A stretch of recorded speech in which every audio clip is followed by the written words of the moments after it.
In just 1 month since Vice President Kamala Harris launched her presidential campaign, American politics has witnessed an unprecedented sprint toward the 2024 election.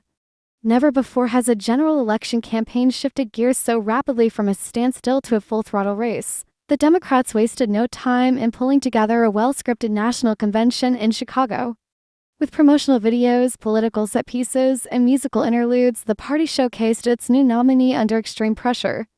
This convention wasn't just about policy, it was a display of skill and resilience. Over the past few weeks, the outlines of Kamala Harris' campaign strategy have started to emerge.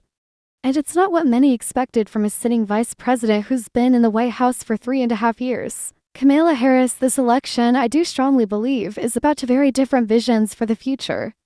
Ours focused on the future and the other focused on the past. Kamala Harris is positioning herself as the candidate of change, a leader who can chart a new way forward for America. Her campaign strategy is born out of necessity as democracies worldwide face voter unrest, economic struggles, and political tensions.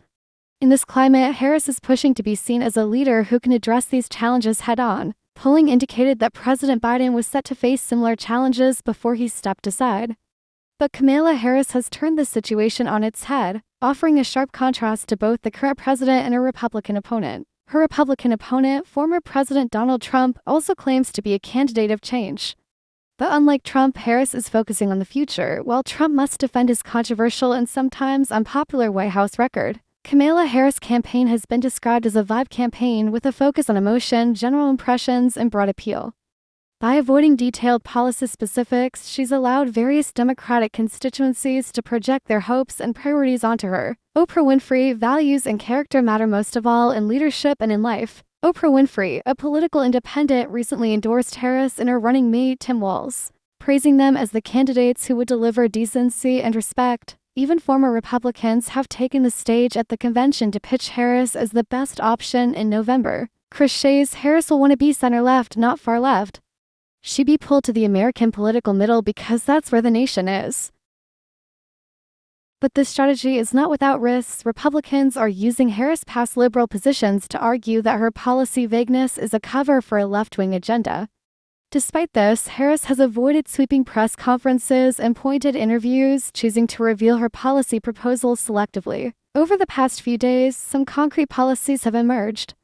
Harris has proposed a $25,000 tax credit for first-time homebuyers, a plan to reduce the cost of prescription drugs, and a federal law to guarantee abortion rights across the U.S. In her Thursday night address, Harris pledged to move beyond partisan divisions and find common ground. But whether this vibe campaign will resonate with voters remains to be seen. As the election race heats up, one thing is clear: Kamala Harris is determined to be a president for all Americans, putting country above party and self. Stay tuned to Qasim Khoso YouTube channel for the latest updates on the 2024 presidential race.